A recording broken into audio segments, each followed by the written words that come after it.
Welcome back. On Wednesday evening, the Royal Bahamas Police Force released a wanted poster for Christopher Alfred Ramsey, who is wanted by the Criminal Investigations Department for murder.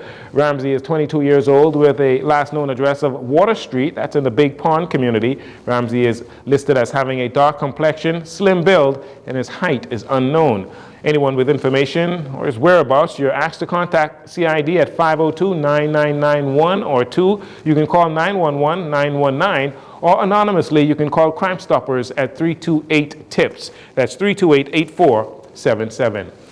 Officers attached to the Fort Charlotte Police Station successfully seized a large quantity of drugs off Quarry Mission Road earlier today. That's Thursday. Police say shortly after 12:30 a.m., officers conducted a search of a track road near St. Joseph Cemetery and retrieved several packages of suspected marijuana. The estimated weight is 47 pounds, 14 ounces. Estimated street value, $47,840. Investigations continue into this matter.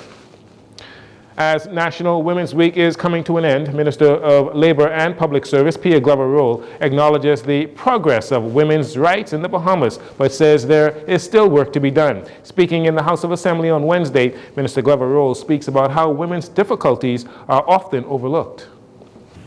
As we look ahead and think about the ways we can truly accelerate equity, equality, and empowerment of women and girls, we must pick up where the late, great Obadiah Hercules Wilchcombe left off. We can't allow the conversation of marital rape and protection of women and girls to fall by the wayside.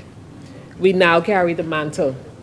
We bear the weight of driving the change that will create a better world for everyone. Yes. That is why National Women's Week is so important as a platform for discussion, advocacy, and progress.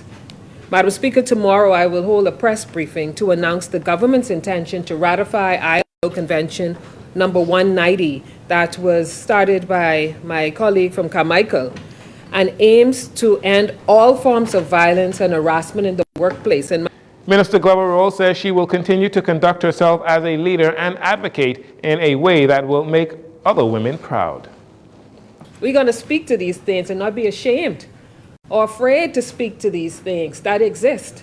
And that as women, sometimes we're afraid to speak up on, well, you know me, I'm going to speak about it because it's the reality. And as I stand as the Minister of Labor and Public Service, I want to make sure, as we have been giving promotions across our nation, that we speak to promotions being earned and from no form of favor, but as earned upward mobility in our public service. So the ILO Convention Ratification 190 is a major step forward to protect women. It is just one example of the ways that we will drive progress for women through the Ministry of Labor and Public Service. As a woman in leadership, I'm keenly aware of the need to speak to the issues facing women and girls, but I'm also aware of the need to conduct myself as a leader in a way that can make women proud. Although this is the end of National Women's Week, the minister says she will continue to fight for women's rights. Member of Parliament for South Beach, Bacchus Roll, has announced his Dream Builders Youth Mentorship Program at the Anatole Rogers High School. The program, set to begin in January, is designed for individuals ages 16 to 25 years old who want to develop skills for your desired career. MP Roll says there are many in the country who are not employable, and he believes the program will help some of those who are in need of assistance. The program is geared towards empowering our young persons, getting them ready for jobs. So it's three pillars: job readiness, entrepreneurship, and continuing education. And we have partnered with BAMSI, BTVI, Synergy, GLX, Bahamas Development Bank, any number of private partners to assist us with training our young people here in South Beach. What we have found is that everybody wants a job, but unfortunately, not everybody is employable. And so we have to, I'm a coach, I'm an athletic guy, so in the athletic world we say coach them up.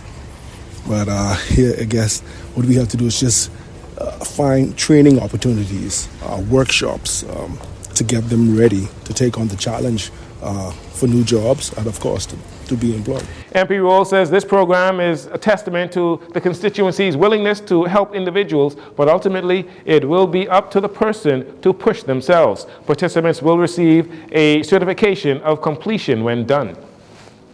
At this time, we currently have about 125 participants, participants that would have already signed up for the program. So some of them will be out tonight, and of course there will be some other persons who are interested as well. So we're looking to begin this first cohort just after Christmas, because we go into this week is the launch, next week is I can't remember, but we're looking to start the first week of January, and we will go. The program includes continued education, culinary arts, fundamentals of media and design, business management, solar panel installation, makeup application, landscaping, nail technicians, customer service certificates, presser cleaning, and auto body repairs, among the other disciplines. Those interested in the program, you can contact Dream Builders at their website. The government of the Bahamas extending happy birthday wishes to the government of Barbados that is celebrating the country's 57th year of independence as a resilient small island developing state. The message from the office of the Prime Minister on Thursday said, as fellow islanders, we share the commitment to facing the challenges of climate change and building a sustainable future. It said, together, let's champion progress, preserve our rich cultural heritage, and forge ahead towards prosperity.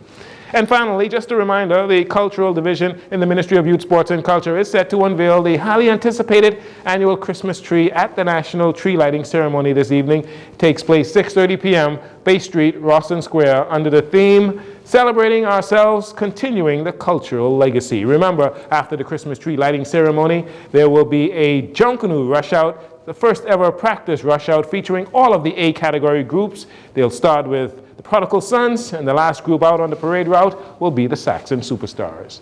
And that'll do it for your JCN Evening News. Once again, I'm Jcn Saunders. Thank you so much for joining us. This segment of the news has been brought to you by Sun Oil Limited.